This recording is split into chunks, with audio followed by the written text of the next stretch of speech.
எல்லாருக்குமே Elon Musk தெரிஞ்சிருக்கும். ஆனால் அவரோட நெட்வொர்த் அரௌண்ட் $1 trillion.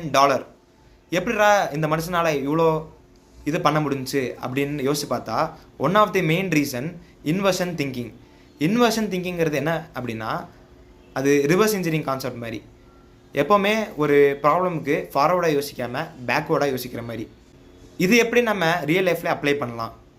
ஸ்டெப் 1, உங்களுக்கான கோலை நீங்கள் டிசைட் பண்ணி வைக்கோங்க. ஸ்டெப் 2, எல்லோரும் என்ன பண்ணுவோம், நம்ம கோலை ஃபிக்ஸ் பண்ணதுக்கப்புறமா ஒரு ரோட் மேப் போட்டு அதை நோக்கி ஓடிட்டுருப்போம். ஆனால் இங்கே தான் இன்வர்ஷன் திங்கிங் ஒரு கேம் ப்ளே பண்ணுது.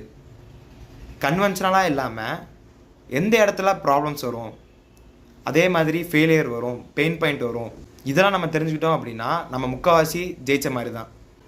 ஸ்டெப் 3, உங்களுக்கு இப்போ இந்த ப்ராப்ளமும் இந்த எதனால் நீங்கள் ஃபெயில் ஆகிறீங்க, இந்த வேர்ஸ்ட் கேஸ் சினாரியோ எல்லாம் தெரிஞ்சிருச்சு. இப்போது இது நடக்காமல் இருக்கணும் அப்படின்னா உங்களோட பிஹேவியரை எப்படி சேஞ்ச் பண்ணணும், உங்களோட ஹேபிட்ஸ் எப்படி சேஞ்ச் பண்ணணும்னு யோசிங்க.